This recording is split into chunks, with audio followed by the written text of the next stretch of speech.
Assalamualaikum warahmatullahi wabarakatuh. Perkenalkan, nama saya Zamzam Miftol Faud dengan NIM 210001831. Di sini saya akan mempresentasikan terkait uji kompetensi 1 mata kuliah pemrograman web. Pada bagian pertama saya akan menjelaskan tentang ringkasan dari materi pertama. Yang pertama itu terdapat sejarah internet, yang dimana website pertama kali ditemukan oleh Sir Timothy John Berners-Lee pada tahun 1991. Website terhubung dengan jaringan. Tujuan dan dibuatnya website yaitu untuk mempermudah tukar menukar dan memperbarui informasi kepada sesama peneliti di tempat mereka bekerja. Dengan demikian, pengertian website saat itu masih sebatas tukar menukar informasi.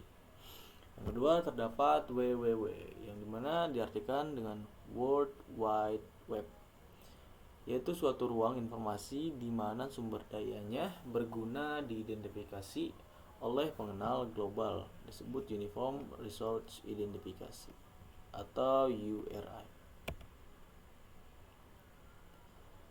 Lanjut, pada pertemuan pertama dibahas tentang yang pertama itu ada teknologi internet, aplikasi berbasis internet, yang ketiga perkembangan web, dan yang keempat adalah istilah dalam internet. Lanjut ke penugasan yang pertama pada mata kuliah ini di e-learning, yaitu pendaftaran GitLab, yang dimana kita mendaftarkan dengan akun webmail atau akun universitas. GitLab adalah suatu media online yang digunakan untuk kolaborasi programmer atau developer yang terdiri dari personal maupun tim dalam mengerjakan pemrograman, dan dapat digunakan untuk mengetahui pengelolaan versioning dari proses pengembangan perangkat lunak. Ini merupakan screenshot dari GitLab sendiri dalam penugasannya. Lanjut pada pertemuan 2, terdapat arsitektur pemrograman web berbasis client server, yang dimana membahas tentang yang pertama itu pengantar pemrograman berbasis web, yang kedua web development tools, yang ketiga profesi bidang pada web, yang terakhir ada fungsi dan jenis web.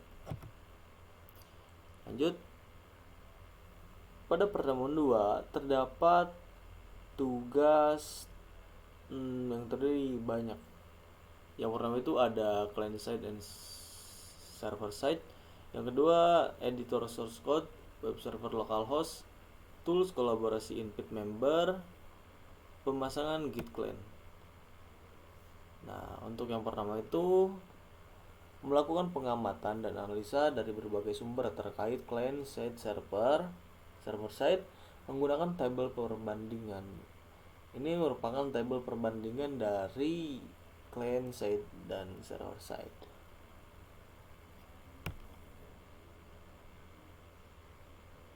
Yang kedua, tugas 02B, yang dimana kita diperintahkan untuk menginstal salah satu editor. Di sini saya menginstal Visual Studio Code untuk melakukan pengkodingan HTML ini, program Hypermarkup Language. Yang ketiga, tugas 02C, yaitu tools programming web. Di sini kita menginstal salah satu web server localhost. Di sini kita menginstal aplikasi SAMapps untuk pemasangan server lokal. Lanjut, tugas 02D, di sini kita ditugaskan untuk menginvite kolaborasi member pada GitLab dan membuat project baru. Ini merupakan screenshot yang dimana mengundang Pak Ali Tarmuji sebagai developer.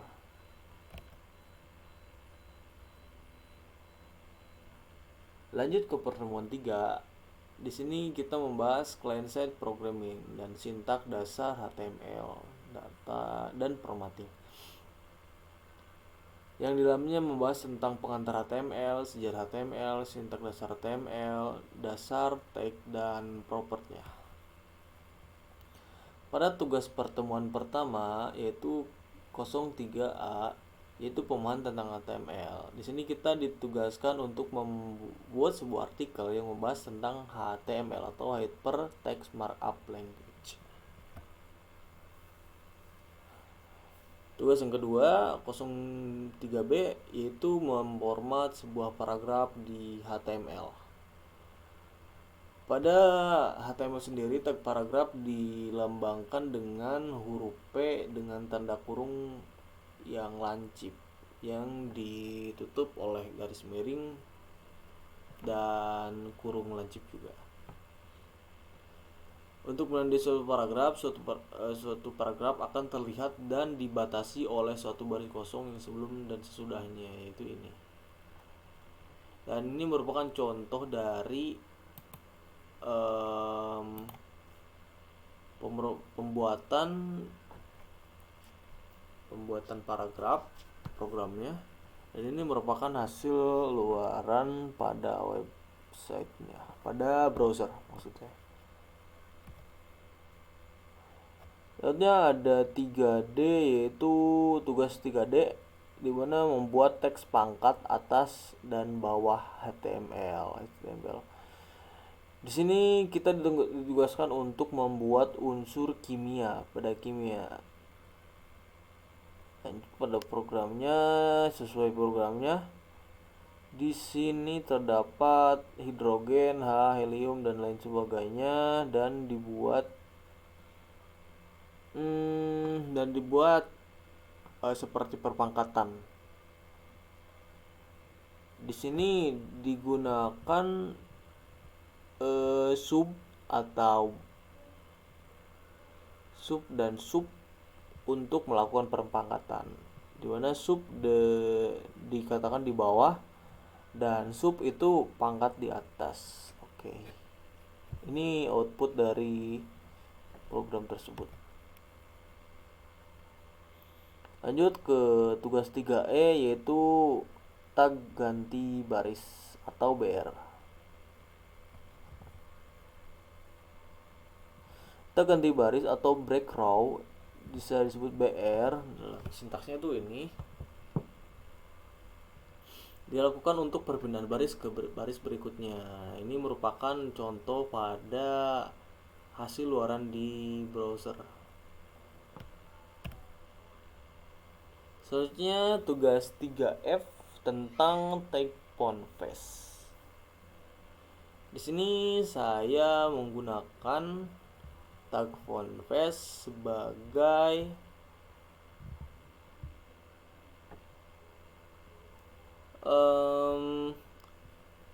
membuat si huruf ini menjadi huruf font Times New Roman dengan size 12. Dan ini merupakan hasil luaran dari program tersebut.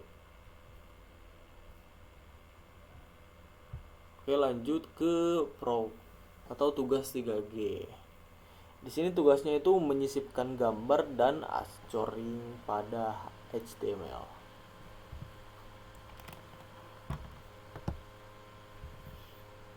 Nah, pada gambar di sini terdapat sebuah program yang dimana di atasnya ini terdapat img src yang dimana digunakan sintaks ini digunakan untuk memasukkan sebuah foto. Di sini saya juga mengatur width, ketinggian dan height lebarnya dengan style elegant center atau posisinya itu di center. Lalu untuk archer linknya saya gunakan em, untuk melakukan mengakses file HTML, file.html.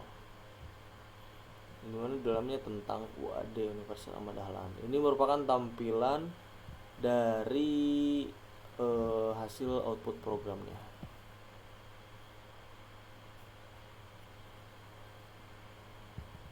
Nah, ketika ingin menambahkan archering pada HTML, harus menuliskan script aherb nama file .html yang akan dituju. Ketika akan memanggil file HTML yang akan dituju, pastikan file tersebut berada di dalam satu folder dengan file HTML tersebut. Itu merupakan pengertian dari archer link. Selanjutnya terdapat tugas 3H, yang dimana tugasnya itu pemformatan table HTML. Pada table HTML, tag dibuat seperti ini.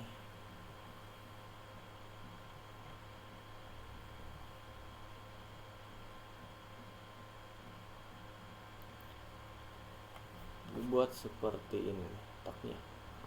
Tag kurung yang lancip table, lalu tutup. Dilanjut dengan tag td, tag untuk membuat sel dalam table,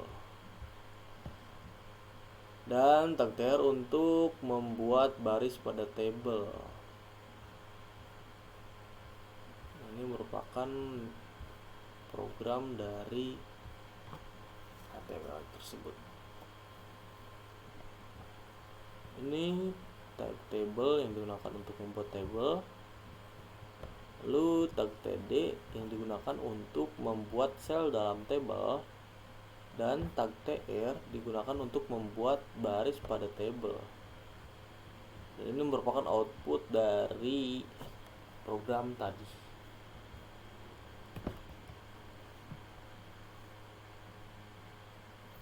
Lanjut ke pertemuan 4 tentang client side programming atau frame dan form. Frame yaitu digunakan untuk memecah atau membagi beberapa tampilan yang berbeda dalam satu jendela browser. Sedangkan form untuk memperoleh data user, baik nama, alamat, dan data lainnya untuk mendaftar pada service yang disediakan. Elemen atau komponen input control biasanya diletakkan pada tag form yang akan dan sebelumnya.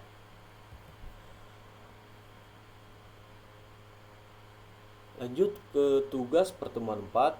Di sini ditugaskan untuk mengimplementasikan tag div dan tag form.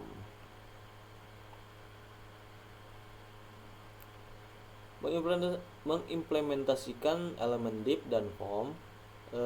Pada div, elemen div sering digunakan sebagai wadah untuk elemen HTML lainnya untuk menata elemen-elemen HTML. Elemen form berfungsi untuk mendefinisikan form interaktif, elemen yang punya atribut yaitu action dan method. Thank you for watching. Sekian dari saya. Wassalamualaikum warahmatullahi wabarakatuh.